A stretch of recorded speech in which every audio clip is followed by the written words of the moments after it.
Ռիոփենի եթերում Ռինյուզի գլխավոր թողարկումն է, բարի երեկո, աշխատանքային այս շաբաթը ևս բուռն էր, փորձենք սթափ գլխով հասկանալ ինչ կատարվեց մեզ հետ այս անգամ, այսօրվա թողարկմանը դիտեք։ Իշխանություն եկեղեցի առճակատումը շարունակվում է, ինչ սպասել այս կիրակին։ Բացառիկ հարցազրույց այս շաբաթ Երևան եկած ադրբեջանցիներից մեկի հետ։ Պուտինն ու Ալիևը խոսել են հեռախոսով, ինչ է թաքնված պաշտոնական հաղորդագրության տողատակերում։ Մեծ սկանդալ Իսրայելում, ինչից է վիրավորվել Միացյալ Նահանգների փոխնախագահը։ Եվ Քիմ Քարդաշյանի մոտ ախտորոշել են ուղեղի անևրիզմա։ Լարված շաբաթ էր, Գյումրիից մինչև Հովանավանք թեժ կրքեր էին, բայց ցավոք ամեն ինչ գնում է դեպի էլ ավելի սուր առճակատում։ Կիրակի Հովանավանքում կարգալույց եղած նախկին քահանան որոշել է պատարակ մատուցել, Նիկոլ Փաշինյանն էլ խոստացել է ներկա լինել։ Խնդիրն այն է, որ Մայրաթորն արդեն նոր հոգևորական է նշանակել այնտեղ, կարգալույց եղած քահանան էլ պատարակ մատուցելու իրավունք չունի։ Էջմիածինն այսօր նախկին քահանա այժմ Ստեփան Ասատրյանի նախաձեռնությունը որակել է հոգեկործան։ Մյուս կողմից ՔՊԱ-ականները Նիկոլ Փաշինյանի գլխավորությամբ պահանջում են ամենայն հայոց կաթողիկոսի հրաժարականը, մեղադրանքներ են առաջ քաշում, մի խոսքով ընթանում է սուր պայքար։ Տեղի ունեցողին սառնասրտորեն հետևելն իհարկե բարդ է, եթե չասենք անհնար, բայց փորձենք։ Իշխանության աջակիցներն ասում են, որ եկեղեցին խառնվում է քաղաքականությանը, մասնավորապես կաթողիկոսը դեմ է Նիկոլ Փաշինյանի իշխանությանը, խախտել է կուսակրոնության ուխտը, հոգևորականներին դրդել է մասնակցել ցույցերի, ինչն օրենքի խախտում է։ Ընդդիմադիրներն էլ ասում են, որ Նիկոլ Փաշինյանը քանդում է 1700-ամյա եկեղեցի եւ կատարում թշնամի երկրների հանձնարարությունը, որովհետեւ միայն եկեղեցին է արտասահմանում բարձրացնում Արցախի ու արցախցիների իրավունքների հարցը։ Մի խոսքով եկեք տեսնենք վերջին զարգացումներն ու հայտարարությունները եւ շարունակենք։ Եթե Գարեգին երկրորդը սուրբ է, ապա իշխանական падգամավոր Հռիփսիմե Հունանյանը սուրբ կույս Հռիփսիմեն է, ասում է ընդունեք որպես պատասխանատու հայտարարություն։ Ուրեմն ես այսօր պատասխանատու հայտարարություն եմ անում, որ ես էլ սուրբ կույս Հռիփսիմեն եմ եւ իմ որդու հայրն էլ Սիրահարների բարեխոս Սուրբ Սարգիսն է։ Ազգային ժողովի միջանցքներից մինչև նիստերի դահլիճ, խոսակցության օրակարգը նույնն է, ով է սուրբ, ով կարգալույց եւ ի վերջո, ով է հակաեկեղեցականը։ Այդ ձեր ասած խմբակի եւ ինչ որ կանոնների պայքարը որ է, ես որտեղ կուզեմ, ում հետ կուզեմ կաղոթեմ։ Իմ եւ Աստծո միջև խոսակցության մեջ պարտադիր չի ինչ որ մեկը լինի, վեղար հագնի, բիզնեսներ ունենա, տարբեր տեղեր կապեր ունենա։ Խորհրդարանի ընդդիմադիրները հարցնում են, ինչու հիմա սկսեց այս լարումը, չէ որ Փաշինյանը 2018-ին կաթողիկոսի հետ սելֆիներ էր անում։ Այս մարդիկ 18 թվականին իշխանության գալուց հետո սելֆիներ էին անում կաթողիկոսի հետ, տարբեր եկեղեցական արարողություններին էին մասնակցում։ Մեկ տարի առաջ եկեղեցու բացման ու օծման արարողությանն էին մասնակցում, ու իրանք խնդիր չունեին։ Մարդիկ խնդիր չունեին կաթողիկոսի հետ։ Այն բոլոր բամբասանքները, որ տարածված էին մեր հասարակության մեջ, իրենք չէին լսել 18 թվականին, չէին լսել 19 թվականին, 20-ին, 21-ին կներեք Փաշինյանական ձևով ասցի, 22-ին, 23-ին, 24-ին չէին լսել, երբ 24-ին այստեղ բազմաթիվ ներկայացուցիչներ գտնվում էին Մայրաթոռում, չէին լսել այդ բամբասանքները։ Թե այդ ամեն ինչը տեղի ունեցավ ճիշտ այն ժամանակ, երբ կաթողիկոսը Բեռնում խոսում էր Արցախի ժողովրդի իրավունքների մասին, վերադարձի իրավունքների մասին, գերիների մասին։ Դուք մարդուն եւ եկեղեցին նույնականացնում եք։ Դուք ասում եք, դուք ինչ եք գնում Մայր տաճարի բացմանը մասնակցում, եթե Կտրիչ Ներսիսյանի հետ խնդիր ունեք։ Դուք ինչ եք գալիս ազգային ժողով, եթե իմ հետ խնդիր ունեք։ Հովանավանքի կարգալույց հռչակված քահանա Տեր Արամը նախորդին հրաժարվեց դուրս գալ Հովանավանքից, պատճառաբանելով, թե կարգալույց եղած կաթողիկոսը չի կարող իրեն կարգալույց անել։ Կաթողիկոսը չի կարող կին ու երեխեք ունենա։ Պարոն Ասատրյան, չի Տեր Արամը։ Նկարները ունեմ, ապրելու տեղ ունեմ։ Պարոն Ասատրյան, Կաթողիկոսը չի կարող ամուսնական կյանքով ապրի, դե գնացեք։ Տեր Արամը աշխարհիկ անունով Ստեփան Ասատրյանը հայտարարել էր, որ պատրաստվում է կիրակի մեծ պատարագի եւ սատարում է Փաշինյանի հակակաթողիկոսական արշավը։ Սատարելու եմ եւ արդեն պարզ է դառնում, որ Հայաստանի Հանրապետության վարչապետը ինչ ասում է, ճիշտ է ասում։ Իսկ ես ճշմարտության կողքին եմ լինելու։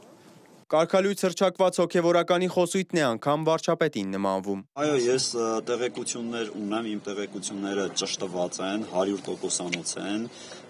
ու եթե կասկածում է Մայրաթոռը կամ ամենայն հայոց կաթողիկոսը, կարող է դիմել դատարան, եւ ես դատարանում կհաստատեմ։ Այս առիթով նաև պնդում են, որ Գարեգին II կաթողիկոսը խախտել է կուսակրոնության ուխտը եւ զավակ ունի։ Թող Գարեգին II-ն էլ ինձ դատի տա հայտարարված արժեքներին եւ կաթողիկոսի կարգավիճակին իր համապատասխանելիությունը ապացուցելու համար։ Կիրակի սպասվող պատարակից առաջ հայտարարություն է տարածել Մայրաթոռը, հորդորել իրավապահ մարմիններին կանխել ապօրինությունները եւ ապահովել Հովանավանքում սպասավորող քահանաների բնականոն ծառայությունը, սրբավայրի հոգեվոր աղոթական մթնոլորտը։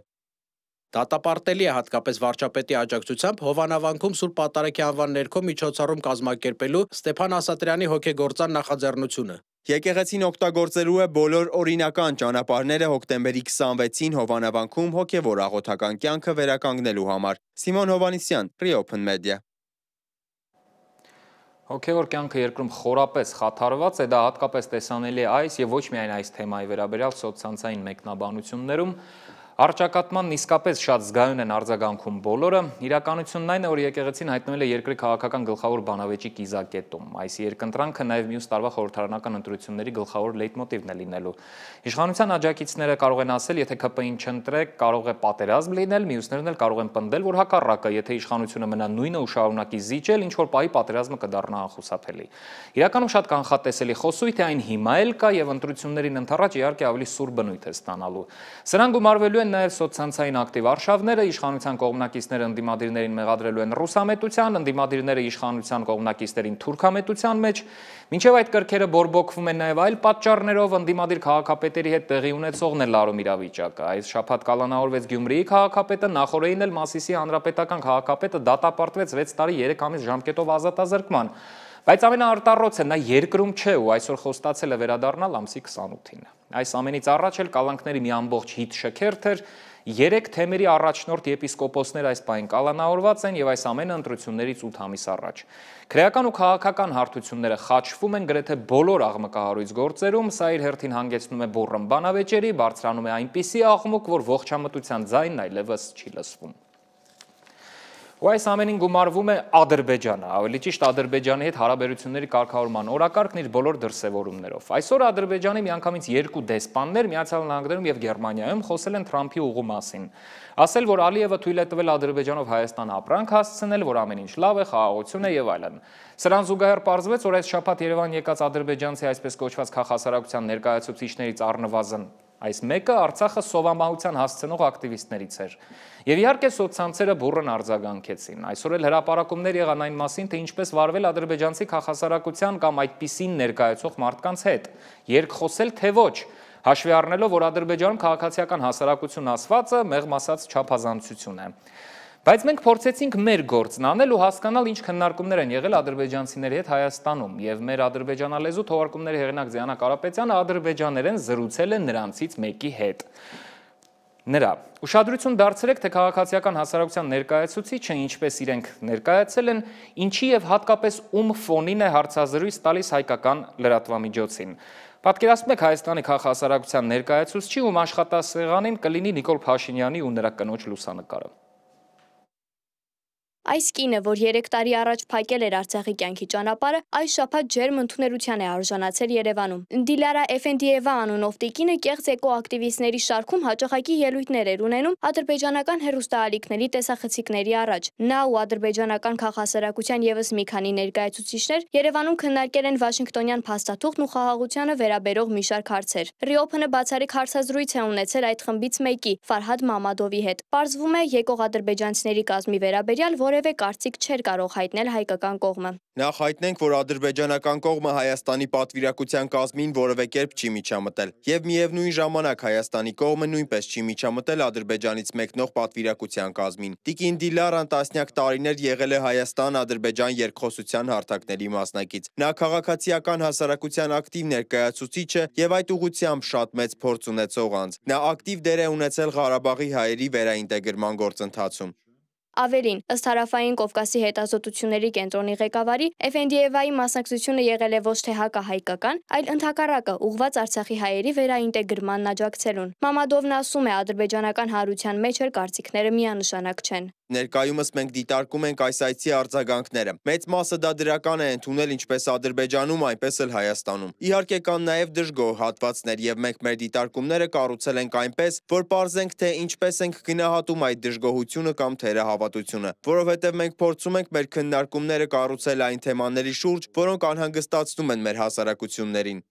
Այս մեկնաբանություններին կտրուկ հակադարձում է իրավապաշտպան նախկին ՄԻՊ Արման Թաթոյանը։ Ըստ նրա, այսպիսի կեղծ փորձագիտական հավաքներով իշխանությունները փորձում են պատրանք ստեղծել, թե վերջնական խաղաղություն արդեն հաստատված իրողություն է, անտեսելով այն փաստը, որ Հայաստան ժամանած կազմն ամբողջությամբ Ադրբեջանի հայատյաց քաղաքականության պրոպագանդիստներ են։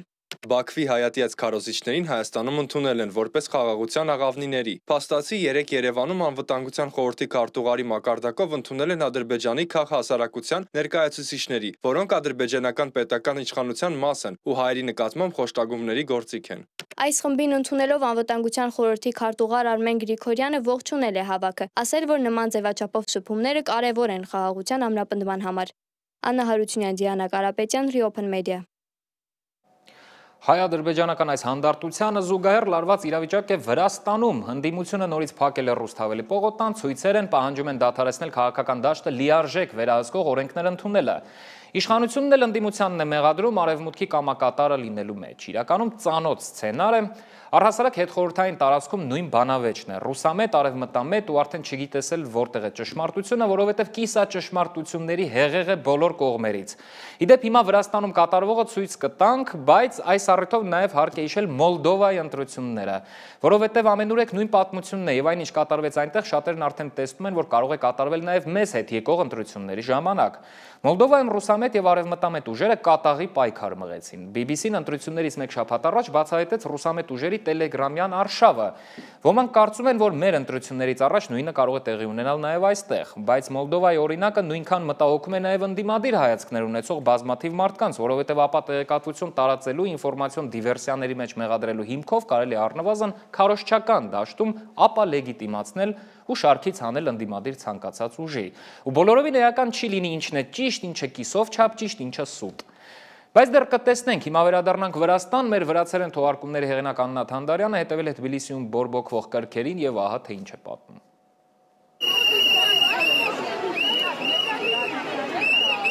Թբիլիսիում շարունակվում են արդեն 330 օր տևող բողոքի ցույցերը։ Նախորդային ցուցարարները կրկին փակել են Թբիլիսիի կենտրոնական Ռուսթավելի պողոտան։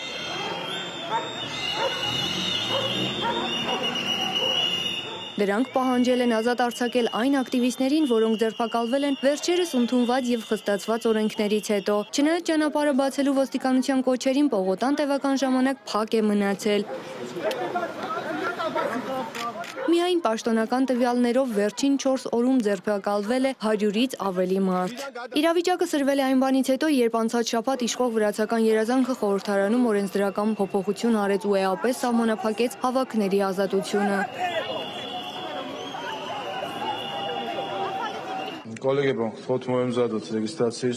Նոր կարգավորումներով ցույցի ժամանակ դիմակ գրելը կամ ճանապարհ փակելը, որի համար նախկինում նախատեսված էր վարչական տուգանք, այժմ պատժվում է մինչև 15 օր ազատազրկմամբ, իսկ կրկնվելու դեպքում մինչև 1 տարվա կալանքով։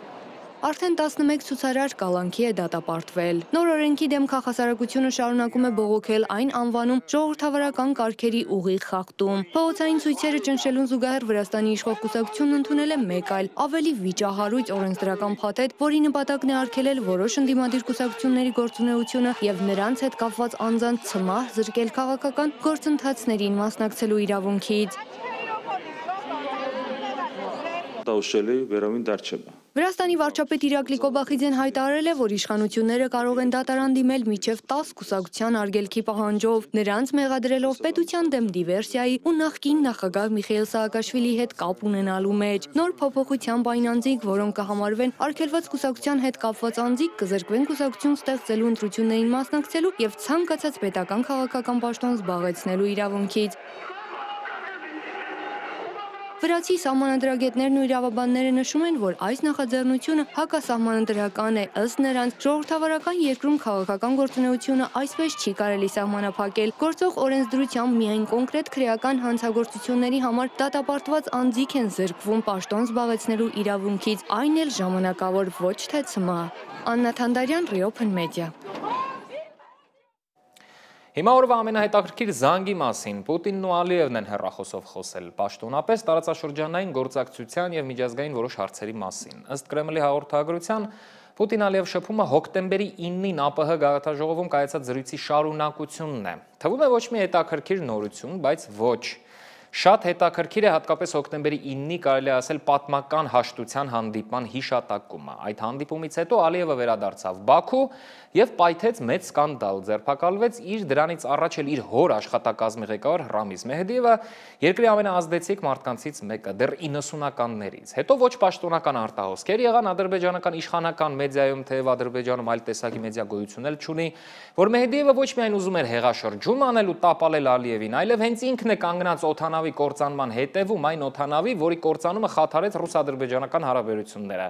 Այնպես որ եթե պաշտոնապես ասվում է, որ այսօրվա զանգը հոկտեմբերի 9-ի շփումների շարունակությունն է, այս ամենը հիշելով նման պաշտոնական տեղեկությունը դադարում է լինել այդքան ձանձրալի։ Բայց միևնույնն է, գլխավորն այնն է, որ Ռուսաստանի ու Ադրբեջանի հարաբերությունները վերականգնվում են, սա կարևոր է մեզ համար ևս։ Հիմա տարածաշրջանին մի փոքր հեռվից նայենք, ամերիկացիների ասած zoom out հայացքով, Ռուսաստանի նախագահը խնդիրներ ունի ոչ միայն Կովկասում, հիմա էլ Հունգարիայում են ընդդիմադիրներն ու իշխանամետները վիճում ռուսամետ լինել չլինելու շուրջ։ Ու սա տեղի է ունենում հենց Հունգարիայում նախատեսված Պուտին-Թրամփ հետաձգված հանդիպման մասին լուրերի ֆոնին։ Ու այնպես է ստացվել, որ հենց այս օրերին լրանում է 1956 թվականի արյունալի իրադարձությունների տարելիցը, երբ խորհրդային բանակը իդեպ Մարշալ Բաբաջանյանի գլխավորությամբ մտավ Բուդապեշտ ու ճնշեց հակախորհրդային հեղափոխությունը։ Ու հիմա ընդդիմությունը Հունգարիայի վարչապետին մեղադրում է ռուսամետ դառնալու մեջ, թեև իշխանության նա եկել էր հակառակ կարգախոսներով։ Բայց Հունգարիայի վարչապետը մեզ ավելի հետաքրքիր է Էրդողանի ու Ալիևի մտերիմը լինելու հանգամանքով Ռամիլ Սաֆարովին հենց նա էր հանձնել ու այո, նա մինչև հիմա Հունգարիայի վարչապետն է։ Մի խոսքով եկեք տեսնենք ռուսամետ, ոչ ռուսամետ դասական երկընտրանքն այնտեղ ինչպես է արտահայտվում ու շարունակենք։ Հունգարիան բաժանված է երկու ճամբարի։ Այս օրերին Բուդապեշտի փողոցներում տեղի են ունենում երկու զանգվածային իրարամերժ հանրահավաքներ։ Մի կողմից վարչապետ Վիկտոր Օրբանի կողմնակիցներն են, որոնք նշում են 1956 թվականի հակախորհրդային ապստամբության տարելիցը, մյուս կողմից նոր ընդդիմադիր ուժի ՏԻՍԱ կուսակցության առաջնորդ Պետեր Մադյարի տասնյակ հազարավոր աջակիցները։ Ընդդիմության առաջնորդը իր ելույթում Օրբանին մեղադրեց Կրեմլի հետ սերտ կապերի մեջ։ Այն քաղաքական գործիչը, որը ժամանակին պահանջում էր, որ ռուսական զորքերը լքեն Հունգարիան, այժմ Կրեմլի ամենահավատարիմ դաշնակիցն է։ Հունգարացիների ճակատագիրը չի կարող որոշվել ոչ Բրյուսելում, ոչ էլ Վաշինգտոնում եւ Մոսկվայում։ Հունգարացիներն իրենց պատմությունը գրում են հունգարական հրապարակներում եւ փողոցներում։ Երկիրը վերածնվում է, երբ մարդիկ կարողանում են նորից հավատալ միմյանց։ Այն փաստը, որ մենք այդքան վատ հարաբերությունների մեջ ենք արևմուտքի հետ, ինձ իսկապես դուր չի գալիս։ Կներեք, որ այսպես եմ ասում, բայց ռուսներն ինձ չեն հետաքրքրում։ Ես սիրում եմ ռուս ժողովրդին, բայց նրանք Պուտինը չեն։ Այնպես որ նրանք տարապում են այնպես, ինչպես ցանկացած բռնապետության մեջ նորմալ մտածող մարդիկ։ Օրբանն իր հերթին իր աջակիցների առջև ունեցած ելույթում կրկին հանդես եկավ Բրյուսելի եւ Ուկրաինայի հասցեին կոշտ քննադատությամբ։ Մենք չենք ուզում եւ չենք պատկանի Ուկրաինայի հետ դաշինքային համակարգին։ Նրանք չեն կարող լինել մեր ռազմական կապ տնտեսական դաշինքների անդամ։ Այդ անդամությունները պատերազմ կբերեն մեր փողերը դուրս կտանեն եւ կքայքայեն մեր տնտեսությունը։ Գործընկերություն այո, անդամակցություն ոչ։ Քանի դեռ պատերազմը շարունակվում է, Եվրոպայում տնտեսական զարգացում չի լինի։ 1998 թվականից ընդմիջումներով վարչապետի պաշտոնը զբաղեցնող Օրբանի հաշվարկները սակայն խախտվեցին Վաշինգտոնից ստացված անսպասելի լուրով։ Դոնալդ Թրամփը չեղարկեց Բուդապեշտում նախատեսված իր հանդիպումը Պուտինի հետ, պարզաբանելով Ռուսաստանի կողմից խաղաղությանն ուղղված կոնկրետ գործողությունների բացակայությամբ։ Ավելին, Միացյալ Նահանգները նոր եւ կոշտ պատժամիջոցներ սահմանեց ռուսական երկու խոշորագույն նավթային ընկերությունների։ Место ее проведения были предложены американской стороной. Մեր վերջին հեռախոսազրույցի ընթացքում ամերիկան կողմն առաջարկեց եւ հենց հանդիպումը եւ դրան անցկացման վայրը եւ ես համաձայնեցի դրան, արտահայտեցի իմ մտքերը այդ հարցի վերաբերյալ եւ ասացի, որ իհարկե նման հանդիպումները պետք է լավ նախապատրաստվեն։ Երկխոսությունը միշտ ավելի լավ է, քան ինչ որ արճակատումը, քան ինչ որ վեճը կամ առավել եւս պատերազմը։ Թրամփը հայտարարեց, որ հանդիպումը ժամանակի կորուստ կլիներ։ Պատժամիջոցները ըստ Միացյալ Նահանգների ֆինանսների նախարարության նպատակ ուներ ճնշում գործադրել Մոսկվայի վրա, Ուկրաինայում անհապաղ հրադադարի հասնելու համար։ Պուտինը պատժամիջոցները որակեց ոչ բարեկամական քայլ։ Նա նաեւ կոշտ նախազգուշացում հնչեցրեց Ուկրաինային հեռահար հրթիռներ տրամադրելը, որակելով իրավիճակի սրման փորձ եւ խոստանալով շատ լուրջ եւ ցնցող պատասխան Ռուսաստանի տարածքին հարվածելու դեպքում։ Մինչ դիվանագիտական դաշտում կրքերը թեժանում են, Ուկրաինայում շարունակում են կատաղի մարտերը։ Ռուսաստանի պաշտպանության նախարարությունը հայտարարել է ճակատի մի քանի ուղղություններով առաջխաղացման եւ վերջին 1 օրում 4 նոր բնակավայր գրավելու մասին։ Մասնավորապես ռուսական ուժերը վերահսկողություն են հաստատել Խարկովի մարզի Բոլոգովկա, Դնեպրոպետրովսկի մարզի Պերշոտրավնովոյե եւ Դոնեցկի մարզի Պրոմին եւ Դրոնովկա բնակավայրերի նկատմամբ, ամրապնդելով իրենց դիրքերը Կուպյանսկի, Զապորոժիեի եւ Միրնոգրադի ուղղություններում։ Աննա Հարությունյան, Reopen Media։ Իդեպ CNN-ը հայտնում է, որ Պուտինի հատուկ ներկայացուցիչն այս պահին Միացյալ Նահանգներում է, իսկ Թրամփը, քանի դեռ չի հանդիպում Պուտինի հետ, գնում է ասիական շրջագայության, որտեղ մի քանի օրից հանդիպելու է Սի Ցինփինի հետ։ Սա շատ կարևոր հանդիպում է ամբողջ աշխարհի համար, որովհետև ամերիկա-չինական առևտրային պատերազմի հետևանքները գլոբալ են ու նույնիսկ ամենաաննշան թվացող պայմանավորվածությունը կարող է լրջորեն ազդել միջազգային շուկաների վրա։ Դոնալդ Թրամփը մեկնում է Ասիա Չինաստանի նախագահ Սի Ցինփինի հետ հանդիպելու։ Ասիա խաղաղօվկիանոսյան տնտեսական գագաթնաժողովի ժամանակ են հանդիպելու վերջին շրջանում սրված հարաբերություններ ունեցող տերությունների ղեկավարները։ Թրամփը այսօր կմեկնի Մալայզիա, այնուհետև Հարավային Կորեա, որտեղ էլ 5-շաբթի մեկ սեղանի շուրջ կնստի Սի Ցինփինի հետ։ Նախագահ Թրամփի այցը Ասիա դրամատիկ է լինելու։ Նա հավանաբար խիստ պահանջ կներկայացնի տարածաշրջանի դաշնակիցներին, գործընկերներին եւ հակառակորդներին, սակայն այդ այցը կարծում եմ մի նոր Ամերիկայի խորհրդանիշն է, նոր Ամերիկայի։ Ի պատասխան պաշտոնական Պեկինը կարևորել է Վաշինգտոնի հետ հարաբերությունները եւ հայտարարել, որ սերտ կապեր է պահում Միացյալ Նահանգների հետ։ Առևտրային լարվածությունը երկու երկրների միջև նոր թափ ստացավ հոկտեմբերի սկզբին, երբ Պեկինը կտրուկ շատացրեց հազվագյուտ հողային տարրերի արտահանման սահմանափակումները։ Դրանից հետո Թրամփը Չինաստանի նկատմամբ սահմանեց 100% լրացուցիչ մաքսատուրք, որոնք ուժի մեջ են մտնելու նոյեմբերի 1-ից։ Վստահ եմ, որ Թրամփն ու Սի Ցինփինը կցանկանային, որ իրենց երկրները ուղիներ գտնեն վերադառնալու ռազմավարական անվտանգության եւ տնտեսական երկխոսության դաշտ, որը բնորոշում էր հարաբերությունները, նախքան Թրամփի առաջին վարչակազմը դադարեցրեց դրանք։ Ասիական այս ուղևորության ընթացքում Թրամփը կգնա նաև Ճապոնիա հանդիպելու երկրի նորընտիր վարչապետի հետ։ Ասիա խաղաղօվկիանոսյան տնտեսական համագործակցությունը հիմնադրվել է 1989 թվականին որպես տարածաշրջանային տնտեսական ինտեգրումը խթանող ոչ պաշտոնական ֆորում։ Ի սկզբանե 12 անդամ ունեցող կառույցն այժմ միավորում է 21 տնտեսություն, որոնք համաշխարհային առևտրի զգալի մասն են կազմում։ Այսօր կազմակերպության արդյունավետությունը շատերը հարցականի տակ են դնում անդամ երկրների, հատկապես Միացյալ Նահանգների եւ Չինաստանի միջև աճող լարվածության պատճառով։ Դավիթ Գենջոյան, Reopen Media։ Իսրայելում մեծ սկանդալ է բռնկվել, երբ Միացյալ Նահանգների փոխնախագահը մեկնել է Գազայի հարցով հրադադարը ամրապնդելու, բայց Իսրայելի խորհրդարանը որոշել է քվեարկել Պաղեստինի հիմնական մասը բռնակցելու օգտին, հենց այդ օրը, երբ Վենսը Իսրայելում էր։ Վաշինգտոնում սա առհասարակ անարգանք են որակել, Թրամփի թիմակիցը ստիպված հայտարարել է, որ թույլ չեն տալու Իսրայելին բռնակցել Պաղեստինը։ Իդեպ Վենսը կնոջ հետ եղել է նաև հարության տաճարի հայկական մասում, ինչ վերաբերում է Գազային, հրադադարից հետո աշխարհի ուշադրությունն արդեն ուրիշ խնդիրների վրա է, մինչդեռ այնտեղ հումանիտար աղետել չէ, սարսափելի իրավիճակ է կամ բնակավայրեր, որտեղ նույնիսկ մեկ կանգուն շենք չի մնացել։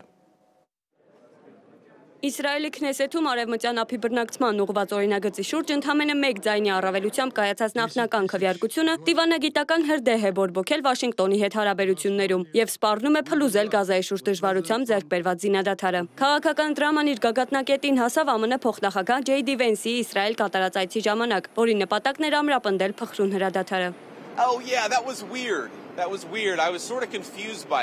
Այո, դա տարօրինակ էր։ Ես շփոթված էի, երբ հարցրի այդ մասին, ինձ ասացին, որ դա խորհրդանշական քվեարկություն էր։ Դա շատ հիմար քաղաքական հնարք էր, եւ ես անձամբ դա որոշակիորեն վիրավորական եմ համարում։ Արևմտյան ափը Իսրայելը չի բռնակցելու։ Թրամփի վարչակազմի քաղաքականությունն այն է, որ արևմտյան ափը Իսրայելը չի զավթի։ Դա կշարունակի մնալ մեր քաղաքականությունը։ Նախագահ Դոնալդ Թրամփը, որը հայտնի է Իսրայելին ցուցաբերած իր ամուր աջակցությամբ, փորձեց մեղմել իրավիճակը։ Արևմտյան ափը մի անհանգստացեք արևմտյան ափի համար։ Իսրայելը ոչինչ չի պատրաստվում անել արևմտյան ափի հետ։ Լավ, մի անհանգստացեք դրա համար։ Նրանք ոչինչ չեն անելու արևմտյան ափի հետ։ Մի անհանգստացեք։ Իսրայելի գործերը շատ լավ են։ Քննարկվող օրինագիծը, որը նախաձեռնել են վարչապետ Բենյամին Նեթանյահուի կոալիցիայի ծայրահեղ աջ գործընկերները, կրոնական սիոնիզմ եւ լիկուդ կուսակցությունների որոշ պատգամավորներ նպատակ ունեն Իսրայելի օրենսդրությունը տարածել արևմտյան ափի հրեական բնակավայրերի վրա, ինչը դե ֆակտո բռնակցում է։ Թեև սա օրենքի ընդունման համար անհրաժեշտ 4 քվեարկություններից միայն առաջինն է, դրա ժամանակ այն համընկնում է ամերիկյան բարձրաստիճան պաշտոնյաների այցի հետ դիտվեց որպես սադրանք։ Քաղաքագետ Գայիլ Թալշիրի խոսքով սա նախազգուշացում է Նեթանյահուի համար։ Եթե վարչապետը շարունակի Սաուդյան Արաբիայի հետ հարաբերությունների կարգավորման եւ Գազայի հարցով համաձայնագրի իրականացման գործընթացը, որը կարող է ներառել Պաղեստինյան ինքնավարությունը, նա լուրջ խնդիր կունենա սեփական կոալիցիայի հետ։ Պաղեստինյան ղեկավարությունը քվեարկությունը որակեց որպես միջազգային իրավունքի բացահայտ արհամարում եւ խաղաղության գործընթացին հասցված ուղիղ հարված։ Արձագանքը կոշտ էր նաեւ տարածաշրջանում։ Հորդանանը, որն ունի երկար սահման արևմտյան ափի հետ, խստորեն դատապարտել է քվեարկությունը։ Եգիպտոսը, որը հաճախ հանդես է գալիս որպես միջնորդ իսրայելցիների եւ պաղեստինցիների միջև, մտահոգություն է հայտնել իրավիճակի հետագա հավանական սրման կապակցությամբ։ Եվրոպական միությունը եւս վերահաստատել է իր դիրքորոշումը, նշելով, որ արևմտյան ափի ցանկացած բռնակցում կհամարվի միջազգային իրավունքի կոպիտ խախտում եւ չի ճանաչվի միության կողմից։ Իսրայելը 1967 թվականին 6-օրյա պատերազմի արդյունքում գրավել է արևմտյան ափը եւ արևելյան Երուսաղեմը։ Այդ ժամանակից ի վեր այս տարածքներում կառուցվել է շուրջ 140 բնակավայր, որտեղ այսօր ապրում է մոտ 700,000 հրեա վերաբնակիչ։ Միջազգային հանրության ճնշող մեծամասնությունը համաձայն Ժնևյան կոնվենցիայի այս բնակավայրերը համարում է անօրինական։ Իսրայելը համառորեն վիճարկում է այս մեկնաբանությունը։ Մոնիկա Հայրոյան, Reopen Media։ Եվ վերջում Քիմ Քարդաշյանի մոտ ախտորոշել են ուղեղի անևրիզմա։ Քիմն ասել է, որ պատճառը Քանյե Ուեսթի հետ ամուսնալուծության պատճառով ստրեսն էր։ Այնպես որ հետևեք ձեր առողջությանը, անփորձանք շաբաթ կիրակի եմ մաղթում ցտեսություն։